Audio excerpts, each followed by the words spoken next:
کہ ہم نے ماں کی اہمیت پر تو تقریریں سنی ہے، لیکن باپ کی اہمیت پر گفتگو کم ہو پاتی ہے۔ سب سے پہلی بات تو یہ ہے کہ ماں کا رشتہ بہت مقدس ہے، لیکن پورے قرآن میں اللہ نے ماں کی قسم نہیں یاد فرمائی، اللہ نے قرآن میں باپ کی قسم یاد فرمائی۔ اللہ قرآن میں فرماتا ہے لا اقسم بہذا البلد، اے محبوب اس شہر پاک کی قسم، وانت حل بہذا البلد، اور جس شہر میں آپ چل پھر رہے ہیں، جس شہر پر آپ کے قدم لگے اس شہر کی قسم، ووالد وما ولد، اور باپ کی قسم اور بیٹے کی قسم۔ تو اللہ تعالیٰ نے ماں کی قسم قرآن میں یاد نہیں کی بلکہ باپ کی قسم یاد کی۔ اسی لیے فقہا فرماتے ہیں کہ ماں پر افضلیت باپ کو ہے۔ حق کے معاملے میں ماں آگے ہیں، جیسا کہ حدیث پاک میں آتا ہے کہ میرے آقا علیہ السلام سے کسی نے پوچھا یا رسول اللہ سب سے زیادہ مجھ پر کس کا حق ہے؟ فرمایا تیری ماں کا۔ پھر کس کا ہے؟ کہا تیری ماں کا۔ پھر کہا کس کا ہے؟ کہا تیری ماں کا۔ کہا پھر اس کے بعد کس کا؟ کہا تیرے باپ کا۔ حق کے معاملے میں ماں آگے ہیں اور افضلیت کے معاملے میں باپ آگے ہیں۔ فقہا فرماتے ہیں کہ اگر کسی کو کسی شہر جانے سے ماں نے اجازت دے دی اور باپ نے منع کر دیا تو وہ جائے گا نہیں بلکہ رکے گا، اس لیے کہ باپ وہ ہے جس کا فرمان ماننا ماں پر بھی فرض ہے اور بیٹے پر بھی فرض ہے۔ جیسے کہ بیوی شوہر کی اجازت کے بغیر باہر نہیں جا سکتی، تو چونکہ وہ ماں ہے بیٹے کی تو یہ افضلیت ہے باپ کے لیے۔ بلکہ حدیث پاک میں یہاں تک آتا ہے کہ اگر بیٹا نفلی حج کے لیے جائے یا سفر تجارت کے لیے جائے اور باپ کہہ دے تجھے نفلی حج نہیں کرنا، تو اس کے لیے فرض ہے کہ وہ نفلی حج نہ کرے۔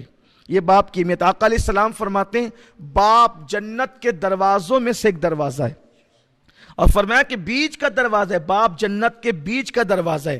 آپ مجھے بتائیں جب آقا علیہ السلام کی ہم یہ حدیث پڑھتے ہیں الجنت تحت اقدام امہاتکم، کہ جنت تمہاری ماؤں کے قدموں کے نیچے ہے۔ اب جنت تو مل گئی آپ کو، ماں کی خدمت کر کے جنت مل گئی، باپ کو ناراض کیا، دروازہ ہی بند ہے۔ مکان کے مالک تو ہو گئے لیکن دروازہ بند ہے، تو جنت میں جائیں گے کیسے؟ دیکھو میرے نبی کی حکمتوں پہ قربان، ماں کے ان قدموں کے نیچے جنت بتا دی، لیکن پورا کریڈٹ جو ہے پورا صحرا باپ کے سر باندھ دیا کہ ماں کی خدمت کرنے پر جنت ملنی ہے، لیکن اس وقت تک دروازہ کھلے گا نہیں جب تک کہ باپ راضی نہیں ہوگا۔ بلکہ حدیث پاک میں آیا ہے حضور علیہ السلام سے پوچھا گیا یا رسول اللہ صلی اللہ علیہ وآلہ وسلم یہ عراف کیا ہے؟ عراف کسے کہتے ہیں؟ تو آقا کریم صلی اللہ علیہ وسلم نے فرمایا عراف ایک مقام ہے جو جنت اور جہنم کے بیچ میں ایک میدان ہے۔ عراف جنت اور جہنم کے بیچ میں ایک میدان ہے۔ پوچھا یا رسول اللہ یہ میدان کیا ہے؟ تو فرمایا نہ وہاں جہنم کی طرح عذاب ہے نہ وہاں جنت کی طرح نعمتیں ہیں۔ اور پوچھا عراف میں کون لوگ ہوں گے؟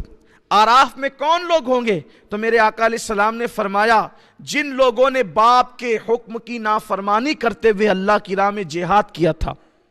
باپ نے منع کیا جہاد کے لیے مت جا، باپ نے منع کیا جہاد کے لیے مت جا، اور وہ جہاد کے لیے گیا اور پھر اللہ کی راہ میں شہید ہو گیا، اور اللہ کی راہ میں شہید ہوا تو قرآن نے اس کے بارے میں کیا کہا؟ وَمَا تَقُولُوا لِمَنْ يُقْتَلُ فِي سَبِيلِ اللَّهِ أَمْوَاتٌ بَلْ أَحْيَاءٌ وَلَكِنْ لَا تَشْعُرُونَ۔ جو اللہ کی راہ میں مارے جائیں انہیں مردہ مت کا، وہ زندہ ہیں۔ یہ اس کو مرسم ملا، وہی مقام ملا، وہ شہید کہلایا۔ لیکن میرے آقا فرماتے ہیں چونکہ باپ کی نافرمانی کرتے ہوئے گیا تھا اس لیے شہید ہو کر بھی اس کو جنت نہیں ملے گی۔ وہ جنت اور جہنم کے درمیان ایک مقام ہے جس کو مقام عراف کہا جاتا ہے، وہاں رکھا جائے گا۔ اگر ایک گھر میں باپ بیٹے رہتے ہوں، ایک گھر میں باپ بیٹے، تو کم سے کم بیٹے پر اتنا ضروری ہے کہ صبح کی پہلی ملاقات میں باپ کے لیے اٹھ کر کے کھڑا ہو جائے، یعنی بیٹھے بیٹھے باپ سے نہیں مل سکتا۔ ماں یا باپ سے پہلی ملاقات میں ہر دن اگر ایک گھر میں رہتے ہوں تو، اور اگر گھر الگ الگ ہوں تو جب ملے باپ کے استقبال کے لیے کھڑا ہو۔ یہ باپ کا احترام ہے۔ جب ملے، اگر کہیں اور دونوں کے مکانات جدا ہوں، کیونکہ ایک گھر میں ہو تو بار بار سامنا ہوگا، تو اسلام اس کا مکلف نہیں کرتا، لا یکلف اللہ نفسا الا وسعہا، کہ اللہ کسی جان پر اتنا بوجھ نہیں ڈالتا کہ وہ اٹھا نہ سکے۔ ایک گھر میں رہتے ہیں تو لیکن پہلی ملاقات میں اٹھ کر کے کھڑے ہونا ہوگا، اور اگر کہیں اور رہتے ہو تو